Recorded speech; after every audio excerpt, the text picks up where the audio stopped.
राजस्थान का भौतिक स्वरूप। आज से लगभग 4.6 अरब वर्ष पूर्व पृथ्वी की उत्पत्ति हुई। जब पृथ्वी सूर्य से अलग हुई तब यह गर्म तरल गैसीय अवस्था में थी। पृथ्वी उस समय पिंड के रूप में थी। 1912 में जर्मन भूगोलवेत्ता अल्फ्रेड वेगनर ने महाद्वीपीय विस्थापन सिद्धांत दिया। अल्फ्रेड वेगनर ने पृथ्वी की प्रारंभिक अवस्था को पेंजिया नाम दिया। सर्वप्रथम पेंजिया का ऊपरी भाग ठंडा हुआ, जिसे क्रस्ट भूपटल भूप्रपटी नाम दिया गया। प्री कैम्ब्रियन काल। पृथ्वी पृथ्वी के जन्म से लेकर आज से 57 करोड़ वर्ष के मध्य था। प्री कैम्ब्रियन काल पृथ्वी के जन्म से लेकर आज से 57 करोड़ वर्ष के मध्य था। कैम्ब्रियन काल 57 से 50 करोड़ वर्ष पूर्व के मध्य था। इस काल में पृथ्वी पैंजिया पर वायुमंडल का जन्म हुआ। वायुमंडल के जन्म के बाद रासायनिक क्रियाएं हुई, जिसमें H2O यानी जल का निर्माण हुआ। एक विशाल जलराशि पैंजिया के चारों ओर फैल गई, जिसे पैंथालासा सागर नाम दिया गया। कार्बोनिफेरस काल। जैसे जैसे पैंजिया ठंडा होने लगा, इसमें आंतरिक संकुचन बढ़ा तथा पैंजिया का विभाजन शुरू हो गया। पैंजिया का विभाजन आज से लगभग 36 करोड़ वर्ष पूर्व कार्बोनिफेरस काल में शुरू हुआ। ट्रियासिक काल 24.8 करोड़ वर्ष पूर्व। इस काल में पैंजिया का विभाजन हो गया और पैंजिया दो भागों में बट गया। अंगारालैंड या लॉरेशिया उत्तरी भाग था, गोंडवानालैंड दक्षिणी भाग था। इनके मध्य तेथिस सागर था। जूरेसिक काल 18 करोड़ वर्ष पूर्व। इस काल में अंगारालैंड व गोंडवानालैंड भूखंडों का विभाजन हुआ। इसमें अलग अलग महाद्वीप व महासागरों की उत्पत्ति हुई। जूरेसिक काल को डायनासोरों का काल कहा जाता है। अंगारालैंड में एशिया, यूरोप, उत्तरी अमेरिका, ग्रीनलैंड का भाग आता है। गोंडवानालैंड में ऑस्ट्रेलिया, भारतीय प्रायद्वीप, अफ्रीका, दक्षिणी अमेरिका, अंटार्कटिका आता है। राजस्थान के भौतिक प्रदेशों का विभाजन। राजस्थान को सर्वप्रथम भौतिक प्रदेशों में बांटने का प्रयास प्रोफेसर वीसी मिश्रा ने किया। प्रोफेसर वीसी मिश्रा ने 1966 से 68 के मध्य अपनी पुस्तक राजस्थान का भूगोल के माध्यम से राजस्थान के भौतिक प्रदेशों को बांटने का प्रयास किया। इसका प्रकाशन 1968 में हुआ। प्रोफेसर वीसी मिश्रा ने राजस्थान को 7 भौतिक प्रदेशों में बांटा। प्रोफेसर वीसी मिश्रा के अनुसार राजस्थान का भौतिक विभाजन: पहला है पश्चिमी शुष्क मरुस्थलीय प्रदेश, दूसरा है पश्चिमी अर्धशुष्क मरुस्थलीय प्रदेश, तीसरा है उत्तरी पश्चिमी नहरी सिंचित क्षेत्र, चौथा है मध्य अरावली पर्वतीय प्रदेश, पांचवा है पूर्वी कृषि एवं औद्योगिक मैदानी प्रदेश, छठा है चंबल बीहड़ क्षेत्र, सातवां है दक्षिणी पूर्वी पठारी प्रदेश। राजस्थान को भौतिक प्रदेशों में बांटने का दूसरा प्रयास प्रोफेसर A.K. सेन ने 1968 में किया। राजस्थान को भौतिक प्रदेशों में बांटने का तीसरा प्रयास 1971 में रामलोचन सिंह ने किया। इन्होंने राजस्थान को 2 वृहत भागों में बांटकर उसके 4 उपविभाजन किए तथा इनके 12 लघु विभाजन किए। राजस्थान के भौतिक प्रदेशों का आधुनिक वर्गीकरण प्रोफेसर हरिमोहन सक्सेना ने किया 1994 में। प्रोफेसर हरिमोहन सक्सेना ने राजस्थान को 4 प्रमुख भौतिक प्रदेशों में बांटा है। पहला है उत्तरी पश्चिमी मरुस्थलीय प्रदेश, अरावली पर्वतीय प्रदेश, पूर्वी मैदानी प्रदेश, दक्षिणी पूर्वी पठारी प्रदेश। उत्तरी पश्चिमी मरुस्थलीय प्रदेश अरावली के पश्चिम में तथा राजस्थान के उत्तर पश्चिम में फैले हुए मरुस्थलीय प्रदेश को थार के मरुस्थल के नाम से जानते हैं। थार के मरुस्थल का विस्तार भारत और पाकिस्तान में है। पाकिस्तान में थार के मरुस्थल को चोलिस्तान नाम से जानते हैं।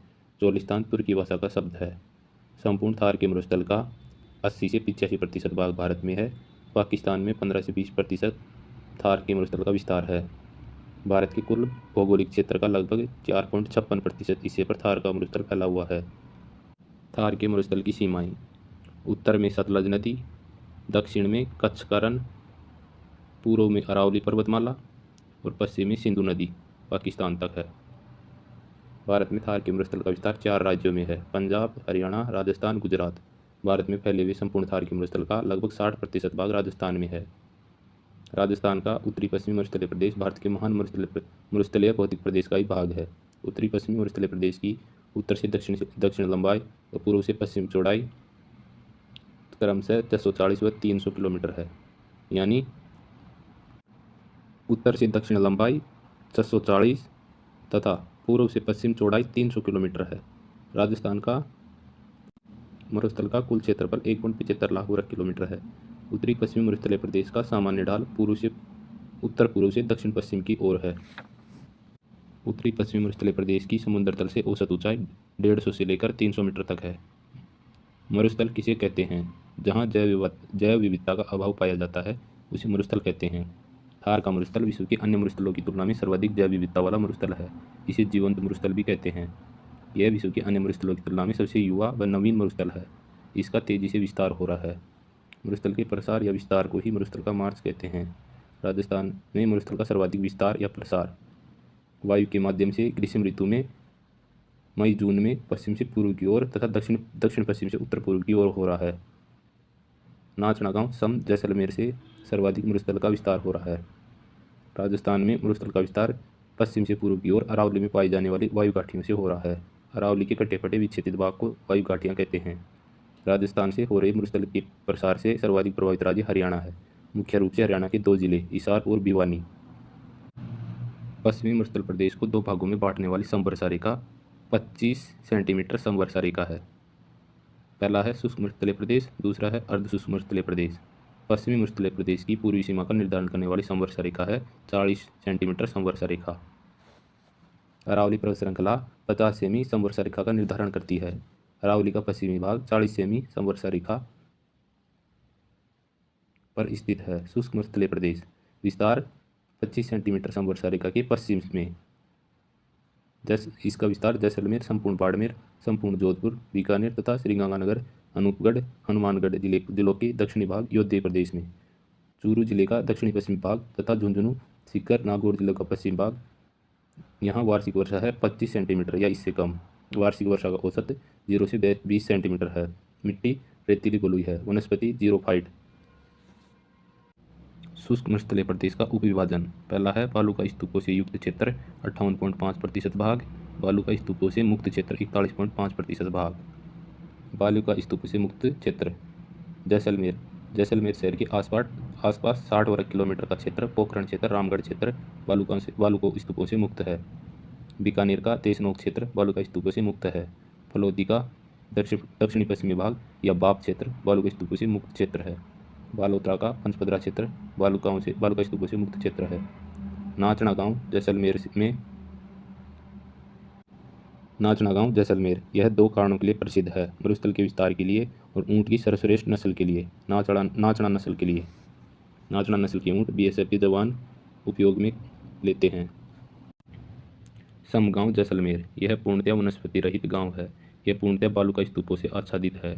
राजस्थान में सबसे कम वर्षा प्राप्त करने वाला स्थान समगांव है। वार्षिक वर्षा 0 से 5 सेंटीमीटर होती है। कुलदरा गांव जैसलमेर इसे भूतों का गांव कहते हैं। यहाँ राज्य का सबसे पहला कैक्टस पार्क लगाया गया है। रन या टाँट 2 बालू का स्तूपों के मध्य की निम्न भूमि को तल्ली या ताल कहते हैं। तल्ली या ताल में वर्षा का जल भर जाने से बनी अस्थायी झील को रन या टाँट कहते हैं। सर्वाधिक रन या टाँट जैसलमेर में है। यदि कोई रन या टाँट कृत्रिम रूप से बनाया गया हो तो उसे खड़ीन कहते हैं। खड़ीन परंपरागत वर्षा जल संरक्षण की विधि है। खड़ीन बनाने की शुरुआत पालीवाल ब्राह्मणों ने की थी। खड़ीन में की जाने वाली कृषि को खड़ीन कृषि कहते हैं। सर्वाधिक खड़ीन जैसलमेर में है। पलाया पश्चिमी राजस्थान में पाई जाने वाली खारे पानी की अस्थायी झीलों को पलाया के नाम से जानते हैं। सर्वाधिक पलाया जैसलमेर में है। पश्चिमी मरुस्थलीय प्रदेश में 3 प्रकार के मरुस्थल पाए जाते हैं। रेतीला मरुस्थल इसमें बालू का स्तूपों का बाहुल्य होता है। इसे इरक के नाम से जानते हैं। पथरीला मरुस्थल इसमें कंकर पत्थर व मिट्टी का जमाव होता है। इसे रैग के नाम से जानते हैं। चट्टानी मरुस्थल इसमें कंकर पत्थर व चट्टानों का जमाव पाया जाता है। इसे हमादा के नाम से जानते हैं। पश्चिमी राजस्थान में पाए जाने वाले बालू का स्तूपों के प्रकार। बालू का स्तूप मिट्टी के टीले होते हैं। जैसलमेर में स्थानीय भाषा में बालू का स्तूपों को दरियन कहते हैं। बालू का स्तूपों को राजस्थानी साहित्य में दोहरे कहते हैं। बालू का स्तूपों को सामान्य रूप में पिब्बे कहते हैं। पहला है अनुप्रस्थ बालू का स्तूप या पवनानुमुखी बालू का स्तूप। ये वायु की दिशा में लंबवत समकोण पर बनते हैं। इन बालू का स्तूपों को बनने के लिए वायु प्रवाह की दिशा में कोई अवरोध होना आवश्यक है। अनुप्रस्थ बालू का स्तूप सर्वाधिक बाड़मेर, बालोतरा, जोधपुर में पाए जाते हैं। अनुदैर्ध्य बालू का स्तूप या पवनानुवर्ती बालू का स्तूप। अनुदैर्ध्य बालू का स्तूप या पवनानुवर्ती बालू का स्तूप ये वायु प्रवाह की दिशा में समानांतर बनते हैं। जब वर्ष भर वायु प्रवाह लगभग एक ही दिशा में हो तो इस प्रकार के बालू का स्तूप बनते हैं। इनको रेखीय बालू का स्तूप भी कहते हैं। अनुदैर्ध्य बालू का स्तूप सर्वाधिक जैसलमेर में पाए जाते हैं। बरखान ये अर्धचंद्राकार बालू का स्तूप होते हैं। इनके 2 सिरे या सींग निकले होते हैं। ये बालू का स्तूप बरखान अनुप्रस्थ बालू का स्तूप का ही एक प्रकार है। बरखान सर्वाधिक गतिशील बालू का स्तूप होते हैं। बरखान सर्वाधिक विनाशकारी बालू का स्तूप होते हैं। बरखान सर्वाधिक शेखावाटी क्षेत्र में पाए जाते हैं। शेखावाटी में चूरू जिला का भालेरी गांव बरखान के लिए प्रसिद्ध है। वायु की दिशा में इनकी आकृति उत्तल होती है। वायु प्रवाह की विपरीत दिशा में इनकी आकृति अवतल होती है। पैराबोलिक बालू का स्तूप, इनकी आकृति हेयरपिन के समान होती है। पैराबोलिक बालू का स्तूप अनुदैर्ध्य बालू का स्तूपों का ही एक प्रकार है। पैराबोलिक बालू का स्तूप सर्वाधिक मोहनगढ़ क्षेत्र जैसलमेर में पाए जाते हैं। तारक्काई बालू का स्तूप, इनके कम से कम 3 सिरे होने अनिवार्य हैं। जब वायु प्रवाह दिशा बदल कर या अनियमित वायु प्रवाह होता है तो इस प्रकार के बालू का स्तूपों का निर्माण होता है। तारक्काई बालू का स्तूप सर्वाधिक पोखरण जैसलमेर सूरतगढ़ क्षेत्र में, सूरतगढ़ श्रीगंगानगर क्षेत्र में घग्गर नदी के किनारे पर पाए जाते हैं। स्कर्ब काफिज बालू का स्तूप, पश्चिमी राजस्थान में झाड़ी क्षेत्र के मध्य पाए जाने वाले छोटे छोटे बालू के स्तूपों को स्कर्ब काफिज बालू का स्तूप कहते हैं। स्कर्ब काफिज बालू का स्तूप सर्वाधिक बीकानेर जिले के देशनोक क्षेत्र में देशनोक उरण में पाए जाते हैं। सीप, लंबे गहरे एक सिरे वाले बालू के स्तूप को सीप कहते हैं। सीप सर्वाधिक जैसलमेर में पाए जाते हैं। सीप अनुदैर्ध्य बालू के स्तूपों का एक प्रकार है। नेटवर्क बालू का स्तूप, नेटवर्क बालू का स्तूप सर्वाधिक हनुमानगढ़ जिले में हरियाणा की सीमा के सारे पाए जाते हैं। पहाड़ियों के मध्य पाए जाने वाले बालू का स्तूप भी नेटवर्क बालू का स्तूप का उदाहरण है। नेटवर्क बालू का स्तूप से हरियाणा के हिसार भिवानी प्रभावित हो रहे हैं। पश्चिमी राजस्थान में पाए जाने वाले प्राचीनतम जीवाश्म स्थल, पहला है आंकलवुड फॉसिल्स पार्क। आंकल गांव है, वुड यानी लकड़ी, फॉसिल्स यानी जीवाश्म। आंकलवुड फॉसिल्स पार्क यह राष्ट्रीय मृग उद्यान वन्यजीव अभ्यारण्य में स्थित है। आंकलवुड फॉसिल्स पार्क जैसलमेर जिले में स्थित है। यहाँ से जुरासिक काल के लगभग 18 करोड़ वर्ष पुराने लकड़ी के अवशेष मिले हैं। ये अवशेष संख्या में 25 फॉसिल्स हैं। ये सबसे प्राचीनतम जीवाश्म स्थल है आंकलवुड फॉसिल पार्क। दूसरा है बांदा गांव जैसलमेर, यहाँ से प्राचीनतम जीवाश्म मिले हैं। यहाँ से 4.7 करोड़ वर्ष पुराने जीवाश्म मिले हैं। यहाँ से व्हेल मछली, मगरमच्छ, कछुए के अवशेष प्राप्त हुए हैं। जोयन गांव जैसलमेर, यहाँ से लगभग 16 करोड़ वर्ष पुराने व्हेल मछली, मगरमच्छ के अवशेष मिले हैं। इनकी खोज 2022-23 में हुई थी। जेठवाई की पहाड़ियाँ जैसलमेर, सितंबर 2023 में यहाँ से डायनासोर के अंडे प्राप्त हुए हैं। गुडा वेस्ट बीकानेर, यहाँ स्थित लिग्नाइट कोयले खान में 2021 में एशिया की सबसे प्राचीनतम सहतूत के अवशेष प्राप्त हुए हैं। थाईयात गांव जैसलमेर, वर्ष 2014 में यहाँ से डायनासोर के पंजे मिले हैं। वर्ष 2018 में यहाँ से डायनासोर के अवशेष मिले हैं। यहाँ से डायनासोर की गर्दन, रीढ़ की हड्डी और सूंड मिली है। इस पर रिसर्च IIT रुड़की ने की। अगस्त 2023 में IIT रुड़की ने इस बात की पुष्टि की कि थाईयात से प्राप्त अवशेष डायनासोर के हैं। इस डायनासोर को थाईसारस इंडिकस नाम दिया। यहाँ से प्राप्त अवशेष 16.4 से 16.7 करोड़ वर्ष पुराने हैं। ये डायनासोर शाकाहारी थे। लाठी सीरीज जैसलमेर में है। इसका विस्तार पोखरण से मोहनगढ़ के मध्य है। यह एक ताजे मीठे पानी की भूगर्भिक पट्टी है। इसकी खोज काजरी संस्थान जोधपुर ने की थी। इस भाग में पाई जाने वाली प्रमुख वनस्पति सेवण घास है। काजरी संस्थान के अनुसार यहाँ से प्राप्त होने वाला जल सरस्वती नदी का जल है। सेवण घास क्षेत्र को गोडाउन पक्षी की प्रजनन स्थली के नाम से भी जानते हैं। लाठी सीरीज क्षेत्र के चांदन गांव में काजरी संस्थान द्वारा एक नलकूप खोदा गया। इस नलकूप से लगभग 40 मीटर की गहराई पर ताज़ा मीठा जल प्राप्त हुआ है। इसे चांदन नलकूप के नाम दिया गया है। चांदन नलकूप का उपनाम थार का गढ़ा। अर्धशुष्क मरुस्थलीय प्रदेश, वार्षिक वर्षा का औसत 20 से 40 सेंटीमीटर। वनस्पति स्टेपी तुल्य, मिट्टी पूरी रेतीली मिट्टी। उप विभाजन 4 उपभागों में बांटा गया है। पहला है घग्गर का मैदान, दूसरा शेखावाटी क्षेत्र, तीसरा नागौरी उच्चभूमि, चौथा लूनी बेसिन। घग्गर का मैदान, इसका विस्तार अनूपगढ़, श्रीगंगानगर व हनुमानगढ़ जिलों के उत्तरी भाग में है। इस भाग की प्रमुख नदी घग्गर नदी है। घग्गर नदी के तल को नाली के नाम से भी जानते हैं। दूसरा है शेखावाटी क्षेत्र, इसका विस्तार चूरू, झुंझुनू, सीकर, डिडवाना, कुचामन जिलों के पूर्वी भाग तथा नीमका थाना में है। इस भाग की प्रमुख नदी कांतड़ी नदी है। कांतड़ी नदी का प्रवाह क्षेत्र सीकर, नीमका थाना और झुंझुनू। इस भाग में कांतड़ी नदी के प्रवाह क्षेत्र को तोरावाटी के नाम से जानते हैं। तीसरा है नागौरी उच्चभूमि, नागौर और डिडवाना कुचामन जिलों में इसका विस्तार है। नागौरी उच्चभूमि की समुद्र तल से औसत ऊंचाई 350 से 500 मीटर है। नागौरी उच्चभूमि का विस्तार इस क्षेत्र में पाई जाने वाली खारी पानी की झीलों के आसपास है। इस भाग में पाई जाने वाली प्रमुख पहाड़ियाँ हैं मकराना की पहाड़ियाँ, जायल की पहाड़ियाँ, मांगलोद की पहाड़ियाँ। इस भाग में गोठ मांगलोद इस भाग में गोट मांगरोद और भदवासी क्षेत्रों में हार्डपन पाया जाता है। हार्डपन का मतलब है कम गहराई पर कठोर चट्टानें पाई जाने वाला क्षेत्र। यह सर्वाधिक चूरू जिले में है। हार्डपन सर्वाधिक चूरू जिले में पाया जाता है। कुबड़ पट्टी या बांका पट्टी, इसका विस्तार डीडवाना कुचामन जिले के दक्षिण में अजमेर जिले की सीमा के सारे सारे है। यह भाग फ्लोराइड जल से युक्त भूगर्भिक जल पट्टी वाला भाग है। इस क्षेत्र का पानी पीने से लोगों की हड्डियां खराब हो जाती है। इससे फ्लोरेसिसिया रोग हो जाता है। इस क्षेत्र में फ्लोराइड से सर्वाधिक प्रभावित गांव मकराना तहसील का आसरवा गांव है। लूनी नदी बेसिन का विस्तार नागौर जिले का दक्षिणी भाग, जोधपुर और बाड़मेर जिलों का आंशिक रूप से पूर्वी भाग, पाली व जालोर पूर्ण रूप से, सिरोही जिले का आंशिक रूप से पश्चिमी भाग। लूनी नदी के पर्वत क्षेत्र को पाली जिले में गोडवाड़ प्रदेश के नाम से जानते हैं। लूनी नदी के पर्वत क्षेत्र को जालोर जिले में रेलिया नाडा के नाम से जानते हैं। कृषि विभाग के अनुसार राजस्थान में मरुस्थलीय जिलों की संख्या 12 जिले हैं। वर्तमान में नवगठित जिलों सहित राजस्थान के मरुस्थलीय जिलों की संख्या 19 हो सकती है। नखलिस्तान, पश्चिमी राजस्थान में जल बेसिनों के आसपास हरे पेड़ की पट्टी को नखलिस्तान कहते हैं। नेहड़ क्षेत्र बाड़मेर व सांचौर जिलों में गुजरात का सीमावर्ती भाग, जहाँ किसी समय अरब सागर का जल पहुँचता था, उसे नेहड़ कहते हैं। यह भाग दलदली व लवणीय है। बालसन चट्टानी क्षेत्रों के मध्य स्थित मरुस्थलीय भाग में वर्षा जल से बनी अस्थायी झील को बालसन कहते हैं। चट्टानी क्षेत्रों के मध्य स्थित मरुस्थलीय भाग में वर्षा जल से बनी अस्थायी झीलों को बालसन कहते हैं। बालसन का वह भाग जहाँ वर्षा जल एकत्र हो जाता है उसे बाजदा कहते हैं।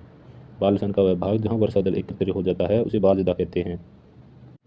छप्पन की पहाड़ियाँ, ये लूनी बेसिन के अर्धशुष्क मरुस्थलीय प्रदेश में आती है। छप्पन की पहाड़ियों का विस्तार जालोर शहर से बालोतरा में सिवाना तक है। छप्पन की पहाड़ियों को बालोतरा में स्थानीय लोग नाकोड़ा पर्वत कहते हैं। इन पहाड़ियों में ग्रेनाइट पत्थर की प्रधानता है। इन पहाड़ियों की आकृति गुंबदाकार है। इन पहाड़ियों में हल्देश्वर की पहाड़ी सिवाना में है। इस पहाड़ी पर सिवाना दुर्ग बना हुआ है।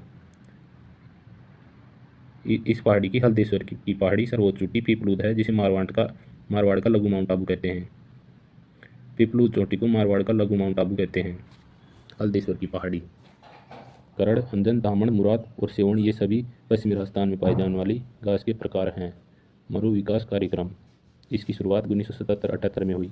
यह प्रारंभ में 100% केंद्र सरकार के वित्तीय सहयोग से चलाया गया। यह कार्यक्रम राजस्थान के 16 जिलों के 85 खंडों में चलाया गया। 1 अप्रैल 1999 से केंद्र और राज्यों के बीच वित्तीय भागीदारी 75 अनुपात 25 कर दी गई। 75 केंद्र, 25 राज्य।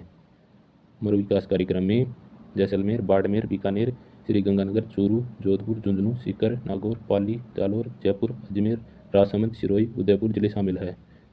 इसमें हनुमानगढ़ शामिल नहीं किया गया।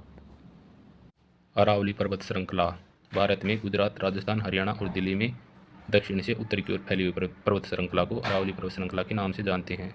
अरावली पर्वत का सबसे प्राचीनतम लिखित उल्लेख विष्णु पुराण में मिलता है। इसमें अरावली को परिपत्र कहा गया है। विष्णु पुराण में अरावली को परिपत्र कहा गया है। अरावली की उत्पत्ति प्री कैम्ब्रियन काल में 65 से 57 करोड़ वर्ष पूर्व के मध्य हुई। अरावली की उत्पत्ति पेंजिया पर हुई। वर्तमान में अरावली गोंडवानालैंड भूखंड का अवशेष है। यह चरनियन क्रम का पर्वत है। अरावली भारत का सबसे प्राचीनतम पर्वत है। यह विश्व के प्राचीनतम पर्वतों में से एक है। इसकी तुलना यूएसए के अपलेशियन पर्वत से की जाती है। अरावली पर्वत उत्पत्ति के समय ऊंचा वलित मोड़दार पर्वत था, जैसे कि आज हिमालय है। वर्तमान में अरावली के अवशेष ही बचे हैं, इसलिए इसे अवशिष्ट पर्वत कहते हैं। अरावली पर्वत श्रृंखला में ग्रेनाइट, शिस्ट व नीस प्रकार की चट्टानें पाई जाती है। अरावली पर्वत श्रृंखला में धारवाड़ क्रम की चट्टानें पाई जाती है। लक्षद्वीप का मिनिकोय से अरावली की जड़ें शुरू होती है। अरावली का पिता अरब सागर को कहते हैं। मिनिकोय से गुजरात तक अरावली समुद्र के अंदर है। यहाँ इसका विस्तार भूगर्भिक विस्तार है। अरावली की दक्षिणतम पहाड़ियाँ पालमपुर की पहाड़ियाँ गुजरात। अरावली की उत्तर में अंतिम पहाड़ी रायसीना की पहाड़ी दिल्ली। रायसीना की पहाड़ी पर राष्ट्रपति भवन बना हुआ है। अरावली का उत्तर में अंतिम पॉइंट मजनू का टीला यमुना नदी के किनारे दिल्ली में है। अरावली की कुल लंबाई 692 किलोमीटर है। अरावली की औसत ऊंचाई 930 मीटर है। खेड़ ब्रह्मा की पहाड़ियाँ, ये पहाड़ियाँ गुजरात, राजस्थान में फैली हुई है। राजस्थान में अरावली का विस्तार सिरोही की खेड़ ब्रह्मा की पहाड़ियाँ से झुंझुनू के खेतड़ी सिंगाना की पहाड़ियाँ तक है। राजस्थान में अरावली की लंबाई 550 किलोमीटर है। राजस्थान में अरावली का विस्तार दक्षिण पश्चिम से उत्तर पूर्व की ओर है।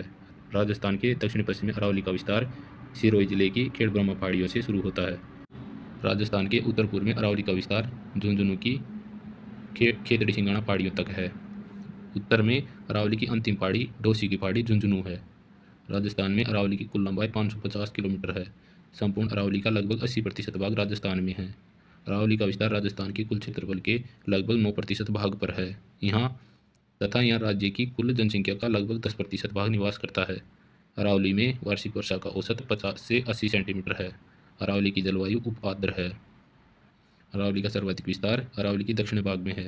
राजस्थान के दक्षिणी पश्चिम भाग में उदयपुर जिले में। अरावली का सबसे कम विस्तार मध्य भाग में अजमेर जिले में है। अरावली का उपविभाजन अरावली को 3 उपभागों में बांटा जाता है। दक्षिणी अरावली, इसका विस्तार सिरोही, पाली, उदयपुर, राजसमंद। दक्षिणी अरावली की सर्वोच्च चोटी गुरु शिखर है। इसकी ऊंचाई 1722 मीटर है। इसे संतों का शिखर कहते हैं। इसे हिंदू आल्पस कहते हैं। मध्य अरावली, इसका विस्तार अजमेर मेरवाड़ा क्षेत्र में। सर्वोच्च चोटी मोरारजी या टोडगढ़ है। इसकी ऊंचाई 934 मीटर है। इसका विस्तार मेरवाड़ा की पहाड़ियों से सांबर झील तक है। उत्तरी अरावली, उत्तरी अरावली की सर्वोच्च चोटी रघुनाथगढ़ है। रघुनाथगढ़ शिखर, इसकी ऊंचाई 1055 मीटर है। उत्तरी अरावली, इसका विस्तार जयपुर, अलवर, सीकर, झुंझुनू व इनसे नवगठित जिलों में है। इसकी सर्वोच्च चोटी रघुनाथगढ़ शिखर है। इसकी ऊंचाई 1055 मीटर है। मध्य अरावली सांबर व मेरवाड़ा की पहाड़ियों के मध्य है। इसका विस्तार अजमेर मेरवाड़ा क्षेत्र में है। इसकी सर्वोच्च चोटी मोरारजी टोडगढ़ है। इसकी ऊंचाई 934 मीटर है। दक्षिणी अरावली, इसका विस्तार मेरवाड़ा की पहाड़ियों के दक्षिण में 8 जिलों में है। सलूम्बर व सापुरा नवगठित जिलों सहित 10 जिलों में है। सिरोही, पाली, राजसमंद, उदयपुर, चित्तौड़, डूंगरपुर, प्रतापगढ़, भीलवाड़ा। दक्षिणी अरावली राजस्थान की सर्वोच्च चोटी है। दक्षिण अरावली या राजस्थान की सर्वोच्च चोटी गुरु शिखर चोटी है। इसकी ऊंचाई 1722 मीटर है। गुरु शिखर सिरोही में स्थित है। इसे संतों का शिखर या हिंदू अल्पस कहते हैं। अरावली के प्रमुख पठार। बोराट का पठार राजसमंद उदयपुर में। बोराट के पठार का विस्तार राजसमंद में कुंभलगढ़ से उदयपुर में गोगुंदा के मध्य तक है। बोराट का पठार अरावली के पठारों में सर्वाधिक विस्तृत पठार है। इस पठार का संबंध बंगाल की खाड़ी व अरब सागर दोनों से है। देशहरों का पठार उदयपुर में है। इसका विस्तार उदयपुर में जरगा व रागा पहाड़ियों के मध्य है। देशहरों का पठार, यह भाग वर्ष भर हरा भरा होने के कारण इसे देशहरों कहते हैं। पिटमांड का पठार देवगढ़ तहसील राजसमंद। यह पठार चारों ओर से पहाड़ियों से घिरा हुआ है। यह गिरिपदीय पठार है। उड़िया का पठार सिरोही में स्थित है। उड़िया का पठार माउंट आबू पर्वत पर है। यह गुरु शिखर के ठीक नीचे स्थित है। उड़िया का पठार राजस्थान राज्य का सबसे ऊंचा पठार है। उड़िया के पठार की ऊंचाई 1360 मीटर है। आबू का पठार सिरोही जिले में स्थित है। यह राज्य का दूसरा ऊंचा पठार है। आबू के पठार की ऊंचाई 1200 मीटर है। आबू के पठार का राज्य का सबसे ऊंचा शहर माउंट आबू शहर बसा हुआ है। मेसा का पठार चित्तौड़गढ़, यह बेड़च व गंभीर नदियों के संगम पर स्थित है। मेसा के पठार पर चित्तौड़ दुर्ग बना हुआ है। ऊपर माल का पठार, इसका विस्तार भीलवाड़ा में बिजोलिया से चित्तौड़ में मैसरोडगढ़ के मध्य स्थित है। बीजासन का पठार भीलवाड़ा में स्थित है। लसाड़िया का पठार सलूम्बर में है। लसाड़िया का पठार अरावली के पठारों में सर्वाधिक कटापटा व विच्छेदित पठार है। लसाड़िया का पठार जयसमंद झील के पूर्वी किनारे पर स्थित है। क्रास्का का पठार अलवर, काकनबाड़ी का पठार अलवर। क्रास्का व काकनबाड़ी के पठार पर सरिस्का अभयारण्य फैला हुआ है। अरावली की प्रमुख पहाड़ियाँ सुंडा या सुंदा की पहाड़ियाँ जालोर में। इन पर सुंदा माता का मंदिर बना हुआ है। इस मंदिर में जाने के लिए 20 दिसंबर 2006 को राज्य का पहला रोपवे शुरू किया गया। इन पहाड़ियों में देश का पहला भालू अभयारण्य विकसित किया गया। रोजा बाकर की पहाड़ियाँ जालोर में। इसराना बाकर की पहाड़ियाँ जालोर में। जसवंतपुरा की पहाड़ियाँ जालोर में। भाकर की पहाड़ियाँ सिरोही में। सिरोही जिले में उदयपुर जिले की सीमा की सारी फैली हुई उबड़ खाबड़ तीवर डाल की पहाड़ियों को भाकर की पहाड़ियाँ कहते हैं। भोमट की पहाड़ियाँ विस्तार सिरोही, उदयपुर व डूंगरपुर जिलों में गुजरात की सीमावर्ती क्षेत्र में फैली हुई पहाड़ियों को भोमट की पहाड़ियाँ कहते हैं। यह क्षेत्र भील जनजाति बाहुल्य क्षेत्र है। इन पहाड़ियों को भीलों का आदि मूल स्थान कहा जाता है। गिरवा की पहाड़ियाँ उदयपुर शहर जिन तस्तरीनुमा पहाड़ियों से घिरा हुआ है उन्हें गिरवा की पहाड़ियाँ कहते हैं। मथला मगरा की पहाड़ियाँ उदयपुर, इन पहाड़ियों का विस्तार उदयपुर शहर के उत्तरी पश्चिमी दिशा में है। मेवल की पहाड़ियाँ, इनका विस्तार डूंगरपुर व बांसवाड़ा जिला के सीमावर्ती क्षेत्र में है। माल केतु पर्वत उदयपुरवाटी नीम का थाना, यहाँ पर लोहागल की पहाड़ियाँ हैं। इन पहाड़ियों के मध्य लोहागल कुंड है, जिसे शेखावाटी का हरिद्वार कहते हैं। हर्ष की पहाड़ियाँ सीकर, इन पर हर्ष का मंदिर बना हुआ है, जो जीर्ण माता का भाई था। इनकी तलहटी में जीर्ण माता का मंदिर बना हुआ है। हर्षनाथ की पहाड़ियाँ अलवर, यहाँ भर्तृहरि की तपोस्थली रही है। मालखेत की पहाड़ियाँ सीकर, उदयनाथ की पहाड़ियाँ अलवर। कालीखो की पहाड़ियाँ अजमेर शहर से आगरा तक फैली हुई छोटी छोटी अश्रृंखलाबद्ध रूप की इन पहाड़ियों को कालीखो की पहाड़ियाँ कहते हैं। अजमेर शहर से आगरा तक फैली हुई छोटी छोटी अश्रृंखलाबद्ध रूप की पहाड़ियों को कालीखो की पहाड़ियाँ कहते हैं। कर्नल टोड ने इन पहाड़ियों को मीणा जनजाति का मूल स्थान बताया है। अरावली की प्रमुख चोटियाँ, पहली है गुरु शिखर, सिरोही में, माउंट आबू पर्वत पर। यह अरावली, राजस्थान, मध्य भारत की सर्वोच्च चोटी है। इसकी ऊंचाई 1722 मीटर है। कर्नल टोड ने इसे संतों का शिखर कहा है। कर्नल टोड ने माउंट आबू को हिंदू ओलंपस कहा है। भारत के उत्तर में हिमालय तथा दक्षिण में नीलगिरी की पहाड़ियों के बीच मध्य भारत की सर्वोच्च चोटी गुरु शिखर चोटी है। चोटी और उनके नाम। गुरु शिखर चोटी, ऊंचाई 1722 मीटर, सिरोही जिले में। शेर चोटी, ऊंचाई है 1597 मीटर, सिरोही जिले में। दिलवाड़ा चोटी, ऊंचाई है 1442 मीटर, सिरोही में। जरगा चोटी, ऊंचाई 1431 मीटर, उदयपुर जिले में। अचलगढ़ चोटी 1380 मीटर, सिरोही जिले में। आबू की चोटी 1295 मीटर, सिरोही जिले में। कुंभलगढ़ की चोटी 1224 मीटर, राजसमंद में। धोनिया डूंगरी 1183 मीटर, उदयपुर प्लस सिरोही की सीमा पर। जयराजगढ़ चोटी 1090 मीटर, सिरोही। रघुनाथगढ़ चोटी 1055 मीटर, सीकर। मालखेत चोटी 1052 मीटर, सीकर। लोहागल चोटी 1051 मीटर, नीम का थाना। ऋषिकेश चोटी 1017 मीटर, सिरोही। कमलनाथ चोटी 1001 मीटर, उदयपुर। सज्जनगढ़ चोटी 938 मीटर, उदयपुर। मोराइजी या टोडगढ़ चोटी 934 मीटर, ब्यावर। खो चोटी 920 मीटर, जयपुर ग्रामीण। सांबर चोटी 900 मीटर, जयपुर ग्रामीण। तारागढ़ चोटी 873 मीटर, अजमेर। इसराना भाकर 839 मीटर, जालोर। नागपाड़ चोटी 795 मीटर, अजमेर। अरावली के प्रमुख दर्रे। ब्यावर में स्थित दर्रे: परवेरिया दर्रा, शिवपुर घाट दर्रा, सुराघाट दर्रा, बरदर्रा। राजसमंद में स्थित दर्रे: सोमेश्वर की नाल, हाथीगुड़ा नाल दर्रा, गोरमघाट दर्रा। गोरमघाट सबसे सुंदर दर्रा है। कामली घाट दर्रा या कमली घाट दर्रा। उदयपुर में स्थित दर्रे: हाथी की नाल दर्रा, केवड़ा की नाल दर्रा, फुलवारी की नाल दर्रा, देवारी की नाल दर्रा। पाली में स्थित दर्रे: देसुरी की नाल, झीलवाड़ा की नाल। सलूम्बर में स्थित दर्रा: डेबर का दर्रा। पूर्वी मैदानी प्रदेश। अरावली के पूर्व में फैले हुए मैदानी प्रदेश को राजस्थान का पूर्वी मैदानी प्रदेश कहते हैं। पूर्वी मैदानी प्रदेश का विस्तार राज्य के कुल क्षेत्रफल के 23% भाग पर है। यहाँ राज्य की कुल जनसंख्या का 39% भाग निवास करता है। इस क्षेत्र में वार्षिक वर्षा का औसत 60 से 80 सेंटीमीटर है। इस क्षेत्र की जलवायु आर्द्र जलवायु है। यहाँ की वनस्पति मानसूनी पतझड़ी है। यहाँ की मिट्टी प्राचीन जलोढ़ मिट्टी है। पूर्वी मैदानी प्रदेश की उत्पत्ति प्लेटोस्टोसीन काल में हुई 33 सागर से। राजस्थान का पूर्वी मैदानी प्रदेश भारत के उत्तरी विशाल मैदान का एक भाग है, जो गंगा नदी के बेसिन के अंतर्गत आता है। पूर्वी मैदानी प्रदेश का सामान्य ढाल पश्चिम से पूर्व की ओर है। पूर्वी मैदानी प्रदेश के लोगों का मुख्य व्यवसाय मिश्रित कृषि प्लस पशुपालन।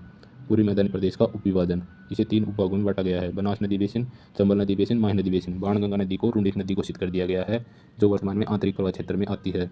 बनास नदी बेसिन: यह पूर्ण रूप से राजस्थान में बहाव के आधार पर राजस्थान का सबसे बड़ा नदी बेसिन है। बनास नदी बेसिन को 2 उपभागों में बांटा गया है: मेवाड़ का मैदान, मालपुरा करौली का मैदान।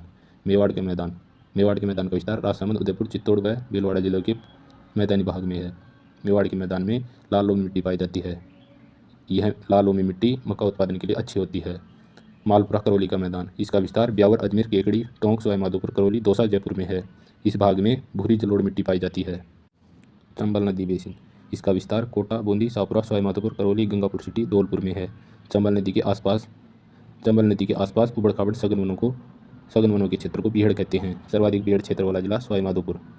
जिले के क्षेत्रफल के प्रतिशत के आधार पर सर्वाधिक बीहड़ क्षेत्र वाला जिला धौलपुर। चंबल नदी के आसपास के उबड़ खाबड़ क्षेत्र को स्थानीय भाषा में डांग प्रदेश कहते हैं। डांग की रानी करौली को कहते हैं। चंबल नदी बेसिन में आंशिक रूप से नवीन जलोढ़ मिट्टी का जमाव भी पाया जाता है। चंबल नदी के आसपास 5 मीटर से 15 मीटर तक के गहरे गड्ढे पाए जाते हैं, जिन्हें स्थानीय भाषा में खादर कहते हैं। खादरों को घड़ियालों की शरण स्थली कहते हैं। माही नदी बेसिन: इसका विस्तार राजस्थान के दक्षिणी भाग में बांसवाड़ा, प्रतापगढ़, डूंगरपुर, उदयपुर, सलूम्बर जिलों में है। इस भाग में लाल काली व लाल लोमी मिट्टी पाई जाती है। बांसवाड़ा, डूंगरपुर व प्रतापगढ़ जिलों में माही नदी के आसपास के मैदानी भाग को कांठलिया वागड़ के नाम से जानते हैं। प्रतापगढ़ व बांसवाड़ा में माही नदी के आसपास के मैदानी भाग को छप्पन का मैदान कहते हैं। बांसवाड़ा व डूंगरपुर जिले के सीमावर्ती क्षेत्र को मेवाड़ प्रदेश के नाम से जानते हैं। पूर्वी मैदानी प्रदेश के आंतरिक प्रवाह क्षेत्र के अंतर्गत आने वाले जिले संपूर्ण अलवर व भरतपुर जिले। मैदानी प्रदेश की स्थलाकृतियाँ। भाबर प्रदेश, यहाँ कंकड़ पत्थर पाए जाते हैं। तराई प्रदेश, दलदली, यहाँ मिट्टी दलदली, यहाँ पर नदी पुनः दिखाई देती है। खाद्र प्रदेश, नवीन जलोढ़ होता है। बांगर प्रदेश पुरानी जलोढ़ से निर्मित होता है। डेल्टाई प्रदेश, यहाँ नदी द्वारा अपरतित भूमि का जमाव किया जाता है। राजस्थान का मैदानी प्रदेश बांगर क्षेत्र में आता है। दक्षिणी पूर्वी पठारी प्रदेश या हाड़ौती का पठार। दक्षिणी पूर्वी पठारी प्रदेश, इसे हाड़ौती के पठार के नाम से भी जानते हैं। इसका विस्तार कोटा, बूंदी, बारां, झालावाड़ तथा चंबल नदी की सारे सवाई माधोपुर, करौली व धौलपुर जिलों में है। इसका विस्तार राज्य के कुल क्षेत्रफल के 6.89% भाग पर, लगभग 7% भाग पर है। यहाँ पर 11% जनसंख्या निवास करती है। दक्षिणी पूर्वी पठारी प्रदेश का वार्षिक वर्षा का औसत 80 से 120 सेंटीमीटर है। यहाँ की वनस्पति सवानातुल्य व मानसूनी पतझड़ी है। यहाँ मिट्टी मध्यम काली मिट्टी पाई जाती है। यहाँ की जलवायु अति आर्द्र है। इसे 2 उपभागों में बांटा गया है, दक्कन ट्रैप या दक्कन का पठार, दूसरा है विंध्यन कगार भूमि। दक्कन का पठार या दक्कन ट्रैप, इसका विस्तार झालावाड़ व बारां जिलों में है। दक्कन का पठार उत्तर में ऊपरमाल के पठार में मिल जाता है। यह पठार लावा द्वारा निर्मित पठार है, अर्थात इस भाग में बेसाल्ट चट्टानों की प्रधानता है। बेसाल्ट चट्टानों के विघटन से काली मिट्टी का निर्माण होता है। काली मिट्टी कपास उत्पादन के लिए उपयोगी होती है। विंध्यन कगारी भूमि का विस्तार कोटा, बूंदी तथा चंबल नदी के सारे सवाई माधोपुर, करौली व धौलपुर जिलों में है। इस भाग में बलुआ पत्थरों की प्रधानता पाई जाती है। बलुआ पत्थरों में जैसे कोटा स्टोन व रेड स्टोन है। महान सीमांश भ्रंश, इसका विस्तार बूंदी व सवाई माधोपुर जिले के सीमावर्ती क्षेत्र में है। महान सीमा भ्रंश का विस्तार बूंदी व सवाई माधोपुर जिलों के सीमावर्ती क्षेत्र में है। यह अरावली व विंध्याचल पर्वतों के बीच एक विभाजक रेखा है।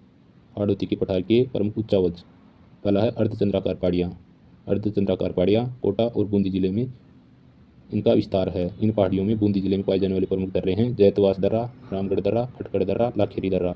घोड़े किनार की आकृति की पहाड़ियाँ रामगढ़ क्षेत्र बारां में है। डग गंगदार क्षेत्र झालावाड़ जिले में है। मुकुंदरा हिल्स या मुकुंदवाड़ा की पहाड़ियाँ, इनका विस्तार कोटा शहर से झालावाड़ में झालरापाटन तक है। ये पहाड़ियाँ विंध्याचल पर्वत का भाग है। इन पहाड़ियों की सर्वोच्च चोटी चांदवाड़ी चोटी झालावाड़ में है। इसकी ऊंचाई 517 मीटर है। चांदवाड़ी चोटी हाड़ौती क्षेत्र की सर्वोच्च चोटी है। बूंदी जिले की सर्वोच्च चोटी सतूर चोटी है। इसकी ऊंचाई 353 मीटर है।